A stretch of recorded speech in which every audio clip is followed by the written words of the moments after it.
Good evening সবাইকে। তোমাদের আজকে আমি কেমিক্যাল ইকুইলিব্রিয়াম চ্যাপ্টারটা পড়াচ্ছিলাম। এর মধ্যে গ্যাসীয়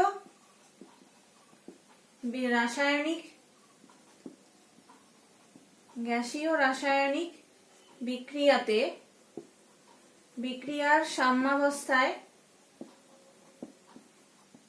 নিষ্ক্রিয় গ্যাস যোগ করার প্রভাব, গাণিতিক ব্যাখ্যা তা আজকে তোমাদের বলবো। এটা কি, ধরা যাক উভয়মুখী রিয়াকশন, যেটা ইকুইলিব্রিয়াম, ধরো একটা রিয়াকশন ধরলাম, উভয়মুখী একটা রাসায়নিক বিক্রিয়া ধরলাম, A plus B G plus H. এবার আমরা কি জানি যে কেপি সমান KX into P to the power delta N, বা কেপি সমান এক্স, কেএক্স এর জায়গায় আমরা নাম্বার অফ মোল ফ্র্যাকশন যেটা এক্স, সেটার বেসিসে আমরা কেএক্সটা হচ্ছে এটা, কেএক্স এর জায়গায় আমরা কেএক্স এর মানটা লিখলাম by X A to the power A, X B to the power B into P to the power delta N.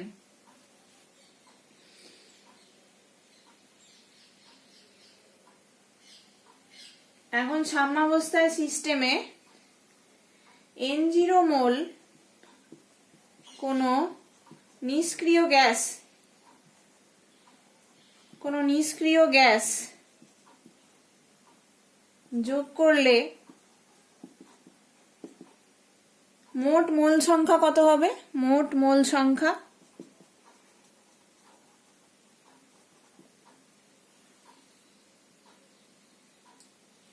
Summation n সমান Na plus Nb plus Ng plus NH plus NOটা যোগ হয়ে গেল আর কি। এবারে এটা হলো মোট মোল সংখ্যা। তাহলে এক্স এ সমান কত হবে? Mole fraction, number of moles of A by total number of moles. X B হবে number of moles of B by total number of moles. X C হবে, এক্স জি হবে number of moles of G by total summation N, আর X H হবে NH by summation N.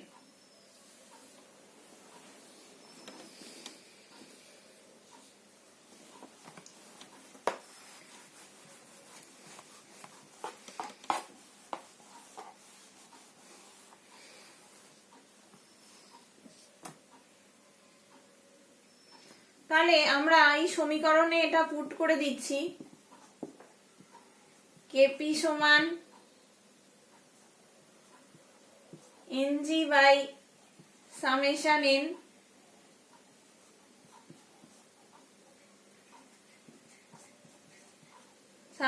N to the power H by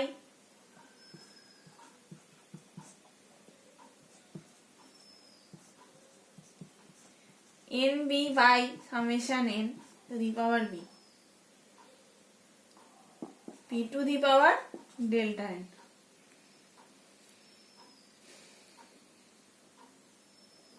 তাহলে এটা সমান আমরা কি লিখতে পারি?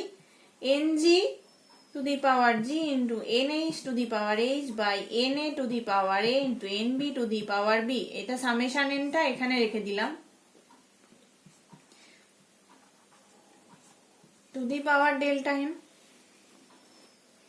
এটা বোঝা গেল, সামেশন nটা নিচে চলে গেল, two the power delta N.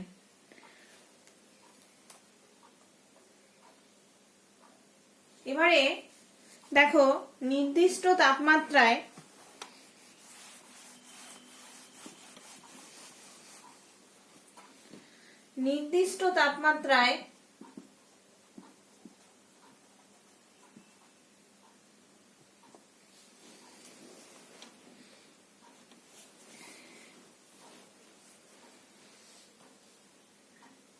স্থির চাপে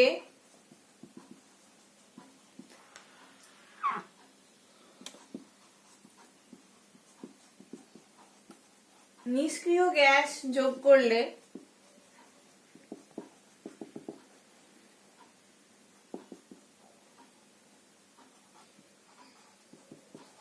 ডেল্টা এন সমান 0। যখন ডেল্টা এন সমান 0 তখন কি হবে না নিষ্ক্রিয় গ্যাস যোগ করলে সামেশন এন এর মান বাড়ে, অবশ্যই বাড়বে সামেশন এনটা, সেটা তো বাড়বে, যোগ হবে, বাড়বে, কিন্তু ডেল্টা এন সমান 0 এর জন্য এই যে P by summation N to the power delta N সমান 1 হবে যদি ডেল্টা এন সমান 0 হয়। তাই N G to the power G into N H to the power H by N A to the power A into N B to the power B, এই ফ্যাক্টরটার কোনো পরিবর্তন হবে না। তা সাম্যাবস্থায় অপরিবর্তিত থাকবে।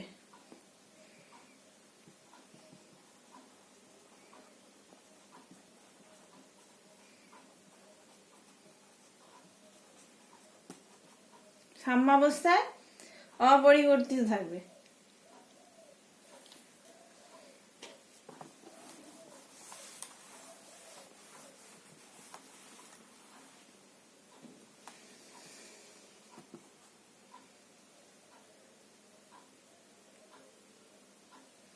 যখন ডেল্টা এন সমান গ্রেটার দ্যান 0 তাহলে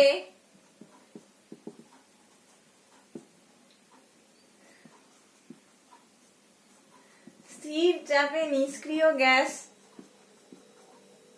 যোগ করার ফলে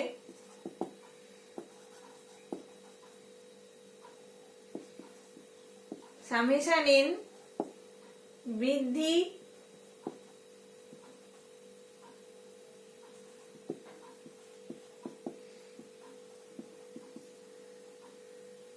সঙ্গে সঙ্গে দ্বিতীয় ফ্যাক্টর যেটা P by summation N to the power delta N কমতে থাকবে অবশ্যই, কারণ সামেশন এনটা বাড়লে এই ফ্যাক্টরটা কমবে, পি বাই সামেশন এন কমবে।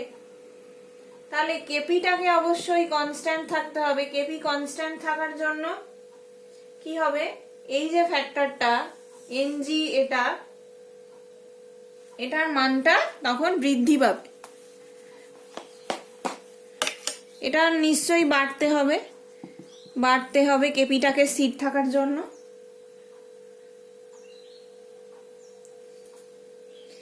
সেই জন্য প্রোডাক্ট রিঅ্যাক্ট্যান্ট টু প্রোডাক্ট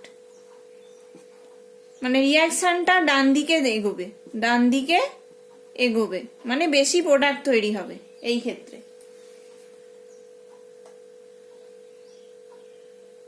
আরো দুটো ফ্যাক্টর আছে।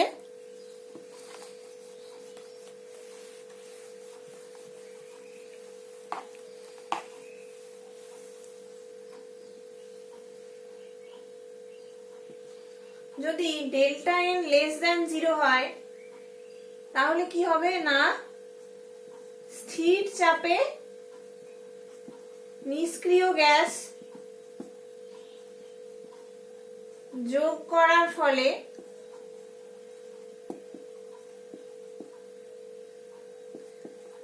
সামেশন এন বৃদ্ধি পাওয়ার ফলে দ্বিতীয় যে ফ্যাক্টরটা, এটা পি বাই সামেশন এন এর মান বৃদ্ধি পাবে। যেহেতু এই নিচটা কমছে, সেহেতু এই পুরো ফ্যাক্টরটা বাড়বে বা বৃদ্ধি পাবে। সুতরাং কেপি স্থির রাখার জন্য কেপিটাকে নিশ্চয়ই স্থির রাখতে হবে। তার জন্য কি হবে না, এই যে ফ্যাক্টরটা এনজি বাই এনএ, এই যে ফ্যাক্টরটা, এটার মান কমবে, অর্থাৎ রিঅ্যাকশনটা লেফট সাইডে যাবে। মানে রিঅ্যাক্ট্যান্ট টু প্রোডাক্ট, এই কনভার্সনটা খুব হবে না বা খুব স্লো হবে।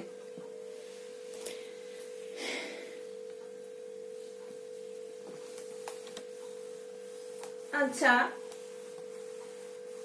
এবার নির্দিষ্ট উষ্ণতায় 2 নম্বর পয়েন্টটা কি না, আগে নির্দিষ্ট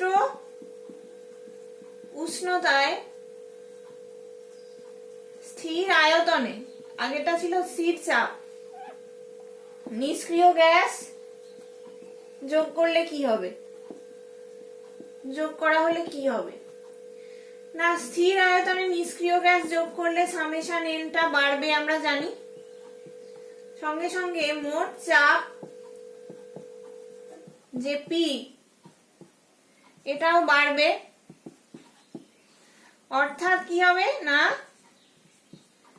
পি বাই সামেশন এন এর মান একই থাকবে, এটাও বাড়বে এটাও বাড়বে। ফলে প্রথম ফ্যাক্টরে কোনো চেঞ্জ হবে না, নো চেঞ্জ। তাই এটা সাম্যাবস্থায় কোনো প্রভাব পড়বে না। যেহেতু এটার কোনো চেঞ্জ হবে না, তাই ইকুইলিব্রিয়ামটা কোনো চেঞ্জ হবে না।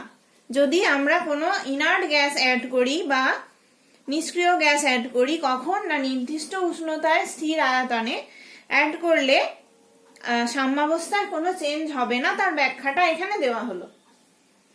এবার হচ্ছে কোন রকম অনুঘটক যদি আমরা যোগ করি, তার প্রভাবে কি হবে, মানে একটা ক্যাটালিস্ট, অনুঘটক আমরা জানি ক্যাটালিস্ট, বিভিন্ন রিঅ্যাকশনে ক্যাটালিস্ট ইউজ করা হয়, কেননা তাদের রেটটা স্লো হয়। রেটটা বাড়ানোর জন্য আমরা অনুঘটক ব্যবহার করি।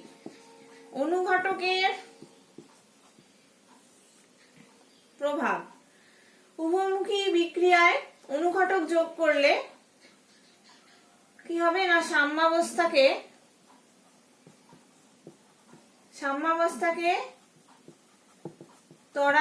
ত্বরান্বিত বা মন্দীভূত করা ছাড়া অনুঘটকের কোনো বাহ্যিক প্রভাব নেই। শুধু রিঅ্যাকশন রেটটাকে কমাবে বা বাড়াবে। হ্যাঁ,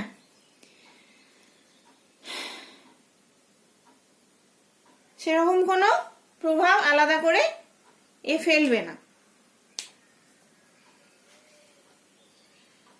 এটা আমাদের গেল। তো এখন আমরা কিছু কিছু অঙ্ক করব, কয়েকটা অঙ্ক করব।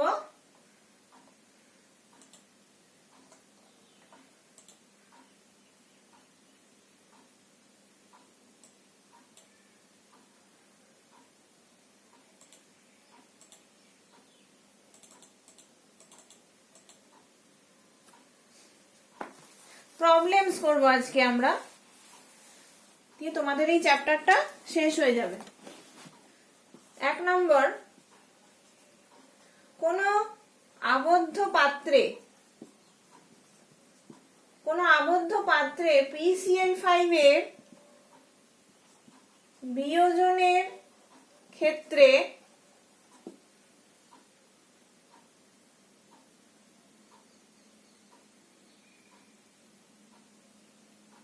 প্রমাণ করো যে বিয়োজন মাত্রা আলফা হলে মোট চাপের বর্গমূলের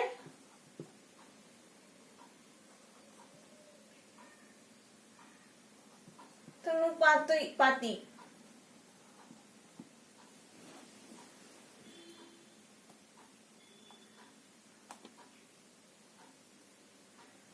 বিয়োজনের মাত্রা যদি আলফা হয়,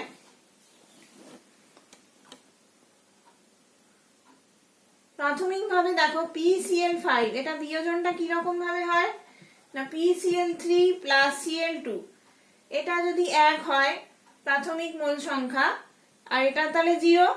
এবার যদি সাম্যাবস্থায় মোল সংখ্যা তাহলে কত হবে? Alpha alpha 1 plus alpha. ঠিক আছে, তাহলে মোট মোল সংখ্যা কত?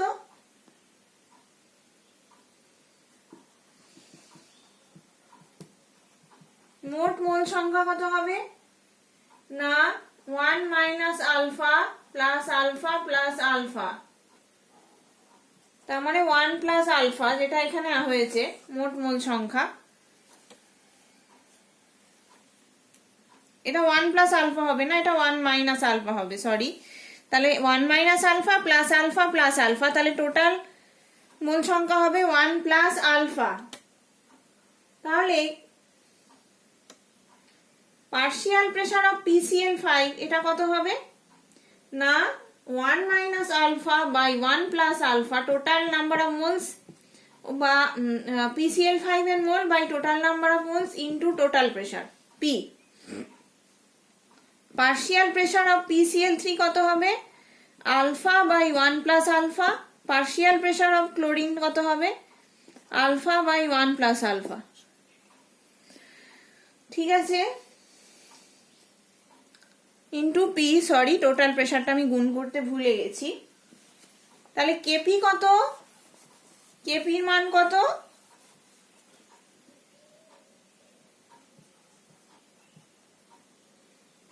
P of PCl3 into P of Cl2 by P of PCl5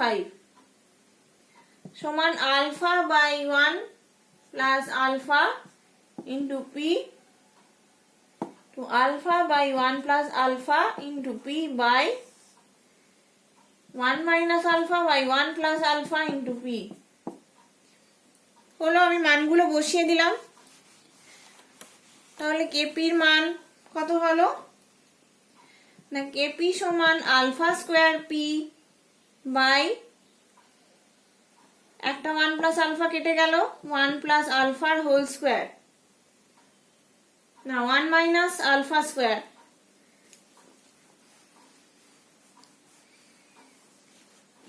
এটা 1 minus alpha square, 1 plus alpha into 1 minus alpha, 1 minus alpha square to P, এটা হলো কেপি। এবার আলফার মানটা 1 এর চাইতে কম বলে 1 মাইনাস আলফা স্কোয়ার কি আমরা 1 ধরতে পারি।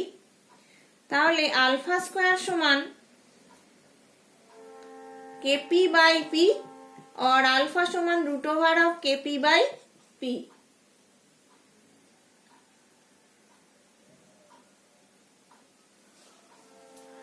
অর্থাৎ PCl3 বিয়োজন মাত্রা মোট চাপের বর্গমূলের বাস্তানুপাতিক, এটা প্রমাণ হয়ে গেল। মোট চাপের বর্গমূলের বাস্তানুপাতিক। ঠিক আছে, বিয়োজন মাত্রা PCl5 এর বিয়োজন মাত্রা এটা প্রমাণ হয়ে গেল। 2 নম্বর প্রবলেম,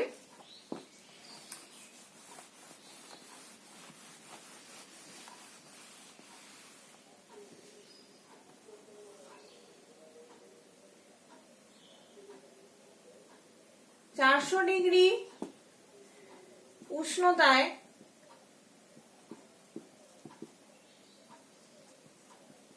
এই একটা রিঅ্যাকশন, বিক্রিয়াটি কেপির মান দিয়ে দিয়েছে 0.0129 অ্যাটমসফিয়ার। এর কেসির মান কত? কেসি কত? তাহলে আমরা জানি কেপি সমান KC into RT to the power delta N. এবার ডেল্টা এন হচ্ছে 1 মাইনাস 3/2 প্লাস 1/2 মানে -1। তাহলে কেপি সমান কেসি ইন্টু RT টা তো জানি 400 ডিগ্রি উষ্ণতা বলেছে, একে 400 প্লাস 273 দিয়ে যোগ করলে আমরা পাচ্ছি 673 কেলভিন। সেটা আমরা এখানে বসিয়ে দিচ্ছি। আর এর মান হচ্ছে 0.082 litre atmosphere into 673 kelvin to the power -1। তাহলে কেপির মানটা দিয়ে দিয়েছে, কেসি সমান 0.0129 atmosphere by 0.082 into 673 to the power -1। তাহলে এটা উপরে উঠে গেলে সবকটা গুণ হয়ে গিয়ে কি হবে 5.49 ইন্টু 10 টু দি পাওয়ার -3। এটা হচ্ছে কেসির ইউনিট। কেসি ইউনিট হয় না কিছু, কেসির মান তাহলে আমরা পেয়ে গেলাম।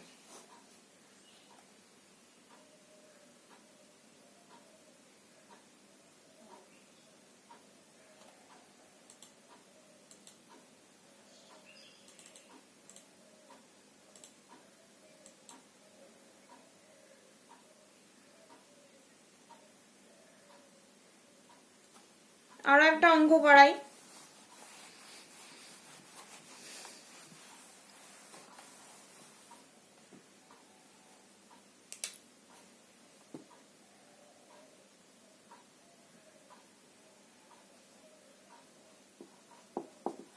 (35 ডিগ্রি উষ্ণতায় A টু B বিক্রিয়াটি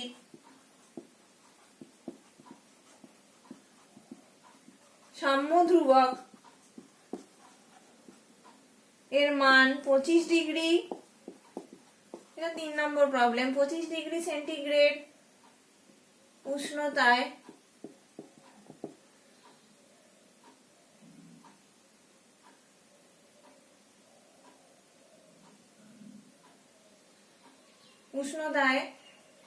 এর সাম্য ধ্রুবকের মানের দ্বিগুণ, সাম্য ধ্রুবকের মানটা দ্বিগুণ বলছে। তাহলে কি না বিক্রিয়া সংগঠনের এনথালপি পরিবর্তনের মান নির্ণয় করো।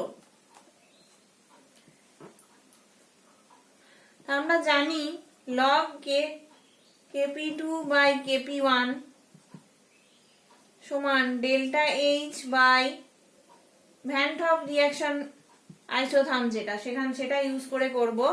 এটা হচ্ছে van't Hoff reaction isotherm T2 minus T1 by T1 T2। এবার kp2 টা হচ্ছে 2 kp1 আমরা বসাতে পারি, তাহলে log 2 বলতে পারি, kp2 বাই kp1 কেটে গেল, সমান ডেল্টা এইচ বাই আর এর মানটা আমরা জানি, আর এর মানটা ক্যালোরিতে ধরছি 1.987 ক্যালোরিতে ধরছি, আর T2 টা বলে দিয়েছে 35, T1 টা 25। তাহলে 308 মাইনাস 298 বাই 308 গুণ 298।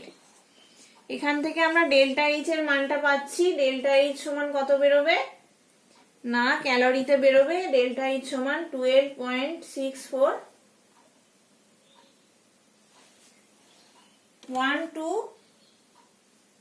12,642 ক্যালোরি। এটা হচ্ছে ডেল্টা এইচ। আজকের মতো এইটুকুই থাক। এরপর দিন তোমাদের আমি সিলেবাস শেষ করে দিলাম। আমার পার্টটা আমি শেষ করে দিলাম।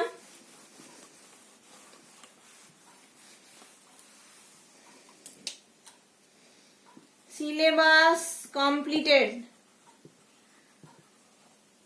আমার পার্টে সিলেবাস কমপ্লিট করে দিলাম আজকে। এর পরের দিন থেকে তোমাদের শুধু ক্লাস টেস্ট নেব। পরের মানডে একটা ক্লাস টেস্ট হবে 10 মার্কসের। এরপরে ক্লাস টেস্টগুলো চলতেই থাকবে।